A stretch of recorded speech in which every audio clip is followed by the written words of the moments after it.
Subscribe Indian News Analysis channel and press the bell icon for the latest defense updates. आईने हिंदी के एक नए episode में आपका स्वागत है, जहां आपके लिए लेकर के आते हैं देश और विदेश की टॉप डिफेंस अपडेट्स को। दोस्तों, आज की अपडेट की शुरुआत करेंगे एक ऐसी खबर से जो कि आपको खुश करने वाली है। हाल ही में हमने देखा कि भारत की प्राइवेट सेक्टर कंपनी, जिसको स्काई रूट एयरोस्पेस के नाम से जानते हैं, उन्होंने अपना रॉकेट लॉन्च किया जो कि तकरीबन 89.5 किलोमीटर तक के एल्टीट्यूड तक गया था और उन्होंने इतिहास भी रच दिया। और अब स्काई रूट के बाद एक और कंपनी है जिसका नाम है अग्निकुल, वो अपने रॉकेट को लॉन्च करने वाली है, जो कि माना जा रहा है कि अगले महीने तक लॉन्च कर दिया जाएगा। और इसके लिए अग्निकुल ने हाल ही में इसरो के द्वारा फ्लाइट टर्मिनेशन सिस्टम भी प्राप्त कर लिया है और ये पहली ऐसी प्राइवेट कंपनी है जिसको इस प्रकार की जो टेक्नोलॉजी है वो मिली है। अग्निकुल इसरो के लॉन्च फैसिलिटी की जगह खुद के द्वारा विकसित किया गया जो धनुष है, जो कि एक लॉन्च पेस्ट्रल है, उसको इस्तेमाल करेगी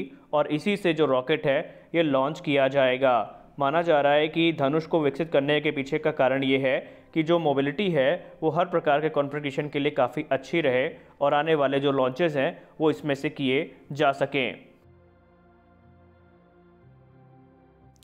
अलग अलग प्रकार के रक्षा उपकरणों के निर्माण और उनके एक्सपोर्ट के बाद अब defence research and development organisation ने अपना जो नया टारगेट है उसको भी सेट कर लिया है। और defence research and development organisation के इलेक्ट्रॉनिक्स एंड कम्युनिकेशन सिस्टम्स के director general doctor BK Das sir ने डिफेंस इलेक्ट्रॉनिक्स रिसर्च लेबोरेटरी के एक फंक्शन में संबोधित करते हुए ये कहा कि इस समय ज़रूरत ये है कि हम अत्याधुनिक जो कटिंग एज टेक्नोलॉजीज़ हैं उनका निर्माण करें, अपने आर्म फोर्सेस की ज़रूरत को पूरा करें और अब अपना जो ध्यान है वो इन इलेक्ट्रॉनिक वॉरफेयर सिस्टम्स को एक्सपोर्ट करने की तरफ भी केंद्रित करें, जो कि आने वाले समय में हमारे लिए काफ़ी ज़्यादा फ़ायदेमंद हो सकता है। जी हाँ, DRDL की जो 61वीं एनुअल डे सेलिब्रेशन था उसमें संबोधित करते हुए उन्होंने कहा कि इस समय ज़रूरत यह है कि इलेक्ट्रॉनिक वॉरफेयर इक्विपमेंट्स जो हैं इनके प्रोडक्शन में, इनके मैन्युफैक्चरिंग में हम प्रगति लाएं, थोड़ा रफ्तार लाएं और अपना जो अब ध्यान है वो इनके एक्सपोर्ट पे भी केंद्रित करें। सबसे खास बात उन्होंने जो कही वो ये है कि प्रोडक्ट डेवलपमेंट के लिए या प्रोडक्ट डेवलपमेंट को फास्ट करने के लिए ज़रूरी ये है कि जो एकेडमिक इंस्टीट्यूशंस हैं और इंडस्ट्री पार्टनर्स हैं इनको इंटीग्रेट किया जाए और तभी जाकर के ये जो सारी चीज़ें हैं ये जल्दी से हो सकेंगी। उन्होंने ये भी कहा कि इस समय जो इलेक्ट्रॉनिक वॉरफेयर सिस्टम्स हैं इनकी डिमांड काफ़ी ज़्यादा है और हमें इस चीज़ का पूरा भरोसा है कि आने वाले समय में हम इन्हें अच्छी संख्या में एक्सपोर्ट भी कर सकेंगे। जैसा कि हम सबको पता है कि हिंदुस्तान एरोनॉटिक्स लिमिटेड भारतीय वायुसेना के जो सुखोई 30 MKI फ्लीट है उनके लिए अब अधिकतर स्पेयर पार्ट्स और दूसरे सिस्टम्स का निर्माण खुद करती हैं और अब तकरीबन 150 की संख्या में जो सुखोई 30 MKI जेट्स हैं इन्हें सुपर सुखोई स्टैंडर्ड में कन्वर्ट भी किया जाना है। लेकिन इसी समय हिंदुस्तान एरोनॉटिक्स लिमिटेड का एक और प्लान सामने आया है जहां पर HAL ये चाहती हैं कि वर्ल्ड वाइड जितने भी सुखोई 30 सीरीज़ के ऑपरेटर्स हैं उन सबको जो MRO है वो प्रदान किया जाए, यानी मेंटेनेंस, रिपेयर और ओवरहॉल का जो प्रस्ताव है वो HAL सबको देने वाली है। उसके पीछे का कारण ये है कि इस समय रशिया पर जो प्रतिबंध लगाए गए हैं इसके चक्कर में कई देश ऐसे हैं जिनके पास स्पेयर्स की कमी हो गई है और कुछ तो ऐसे हैं जो कि अपने एयरक्राफ्ट्स को मेंटेन ही नहीं कर पा रहे हैं। और पहले रशिया ने खुद भारत से मदद मांगी थी और इस समय HAL को रशियन परमिशन का इंतज़ार है। जैसे ये परमिशन मिल जाएगी तो जो HAL है वो as a original equipment manufacturer का रोल संभालेगी और जो देश अपने सुखोई 30 की फ्लीट को मेंटेन नहीं कर पा रहे हैं उनको HAL के द्वारा सपोर्ट किया जाएगा।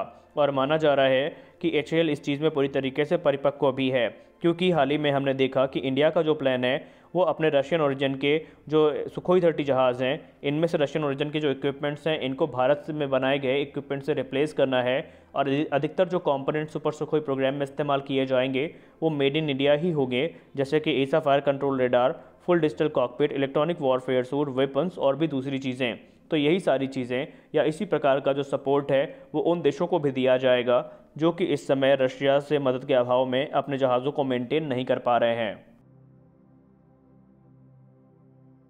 हाल ही में भारत ने आर्मेनिया को अपने कई जो मेजर सिस्टम्स हैं उनको एक्सपोर्ट किया है, जिनमें Pinaka multi barrel rocket launcher system है, इसके अलावा जो स्वाति वेपन लोकेटिंग रेडार है और 155 mm और 39 कैलिबर के ट्रक माउंटेड हॉविट्ज़र है। ये भारत ने आर्मेनिया को एक्सपोर्ट किया है और इसको लेकर के अजरबैजान की TV चैनल्स पे इस समय एक डिबेट शुरू हुई है और ये डिबेट इंडिया और अजरबैजान के बढ़ते रक्षा संबंधों को लेकर के है। अजरबैजान के कई मिलिट्री एक्सपर्ट्स ने कहा है कि भारत जिस प्रकार आर्मेनिया को हथियार बेच रहा है ये इस पूरे इलाके की जो शांति है उसको भंग करने का भारत का एक षड्यंत्र है। उन्होंने ये भी कहा कि ये जो हथियार हैं ये इस इलाके के लिए काफ़ी खतरनाक हैं। वहीं कुछ एक्सपर्ट ये भी कहते नज़र आए कि भारत के जो हथियार हैं वो 2 कौड़ी के हैं और उनके आने से अज़रबैजान पे कोई फ़र्क नहीं पड़ेगा। अच्छा, ये वही एक्सपर्ट हैं जिन्होंने एक समय बैरक्टर ड्रोन्स की काफ़ी तारीफ़ करी थी, और तारीफ़ इसलिए की थी क्योंकि अज़रबैजान और आर्मेनिया के युद्ध में तुर्किश बैरक्टर ड्रोन ने एक अहम भूमिका निभाई थी,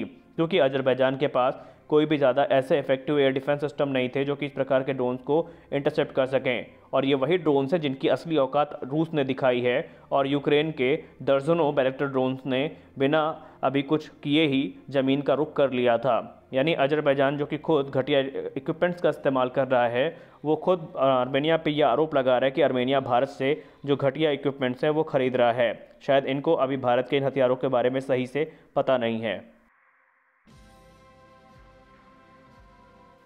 अपनी अगली अपडेट बात करने वाले हैं हम एफकैश प्रोग्राम के बारे में, यानी फ्यूचर कॉम्बैट एयर सिस्टम, जो कि एक 6th जन प्रोग्राम है, फाइटर प्रोग्राम है बेसिकली। और इसमें अभी तक एक मनमुटाव की खबरें सामने आई थी जो कि फ्रांस और जर्मनी के बीच में थी, और माना जा रहा था कि शायद यह मनमुटाव इतना है कि इसके चक्कर में जो एफकैश प्रोग्राम का स्केड्यूल है वो तकरीबन 10 वर्ष तक पीछे चला जाएगा। लेकिन हाल ही में एक रिपोर्ट सामने आ रही है, हालांकि रिपोर्ट्स कई सारी हैं, लेकिन अगर उनका हम एक समरी निकालें तो ये है कि इस समय आपसी जो मनमुटाव है फ्रांस और जर्मनी के बीच में फाइनली सुलझता हुआ दिखाई पड़ रहा है, और जो एफकैश प्रोग्राम है उसको हरी झंडी मिलती भी दिखाई पड़ रही है, और एक बार फिर से जो एक्सेलरेशन है प्रोग्रेस में वो देखी जा सकती है। दरअसल next generation air dominance fighter France ये चाहता है कि उनके जो राफेल जहाज़ हैं और जर्मनी के यूरो फाइटर टाइफून्स हैं उनको इन 6th जन फाइटर से ही रिप्लेस किया जाए, और इन देशों ने 5th जन फाइटर डेवलपमेंट को ही स्किप करके सीधा 6th जन फाइटर पर जंप किया था। लेकिन शुरुआत में अलग अलग जो मामले हैं जिसके बारे में हम ऑलरेडी डिस्कस कर चुके हैं अलग अलग वीडियोस में, जैसे कि हो गया एयरबस के पास कितना शेयर रहेगा, फ्रांस कितना शेयर रखेगा, तो इन सब चीज़ों को लेकर के बहुत सारे विवाद हुए थे। तो अब वो सुलझते दिखाई पड़ रहे हैं, और शायद अब 2040 तक ये जहाज़ वास्तविकता का रूप लेता भी दिखाई पड़े। इसके उलट जो ब्रिटेन है वो अपना टेम्पेस्ट प्रोग्राम लेके चल रहा है, अमेरिका अपना एनगैट लेके चल रहा है, चीन भी अपने 6th जन फाइटर पे काम कर रहा है, और भी कई देश हैं जिन्होंने इस बारे में सोचना शुरू किया है, जिसमें भारत का भी नाम सामने आ रहा है। तो देखना ये है कि एनगैट के बाद दूसरा फाइटर कौन होगा जिसके वास्तविक दर्शन हमें आने वाले भविष्य में देखने को मिलेंगे। जैसा कि हमने आपको हाल ही की डिफेंस न्यूज़ के ही वीडियो में बताया था कि भारत के सुखोई 30 MKI जेट्स में जो अस्त्र मिसाइल का इंटीग्रेशन है ये वर्ष 2023 से 24 के बीच में कंप्लीट कर लिया जाएगा, जहां पर जितने भी ऑपरेशनल स्क्वाड्रन हैं सुखोई 30 MKI की सबको ये मिसाइल मिलने वाली हैं। इसके अलावा लाइट कॉम्बैट एयरक्राफ्ट तेजस और MiG-29 की भी फ्लीट को ये मिसाइल्स मिलेंगी, और राफेल में भी अस्त्र मिसाइल के इंटीग्रेशन की बात चल रही है। तो वहीं अब सोर्सेस से ये भी पता चला है कि इस समय भारत ने जिन जिन देशों को अपना तेजस ऑफर किया है, या तेजस जैसे जो प्लेटफॉर्म ऑफर किए गए हैं भारत के द्वारा, फिर उसमें चाहे लिफ्ट हो, ट्रेनर हो या कोई भी हो, उन सब के साथ भी जो उनके स्ट्राइक पैकेज की अस्त्र मिसाइल हैं, ब्रह्मोस NG मिसाइल हैं, ये सारी मिसाइल्स ऑफ़र करी जाएंगी अगर वो देश जिसको ये जेट ऑफ़र किए गए हैं उनको सेलेक्ट करता है तो। क्योंकि पहले प्रस्ताव में ये था कि भारत पूरी तरीके से कस्टमाइजेशन के लिए तैयार था, लेकिन अब ये चीज़ सामने आ गई है कि जो ब्रह्मोस मिसाइल है, ब्रह्मोस NG, वो इनके स्ट्राइक पैकेज में भी ऑफ़र करी जाएगी, और अस्त्र मिसाइल भी इसके स्ट्राइक पैकेज का एक हिस्सा होगी। वहीं कहा यह भी जा रहा है कि आने वाले समय में राफेल के भी जितने ऑपरेटर्स हैं सबको अस्त्र मिसाइल्स ऑफर की जाएंगी, क्योंकि अस्त्र का जो इंटीग्रेशन है वो इंडियन राफेल्स में किया जा रहा है। इसलिए चांसेस ये भी हैं कि जितने भी राफेल के कस्टमर्स हैं उनको भी ये मिसाइल्स ऑफर करी जाएंगी। तो फिलहाल के वीडियो में बस इतना ही, मिलते हैं अपने अगले वीडियो में, तब तक के लिए जय हिंद।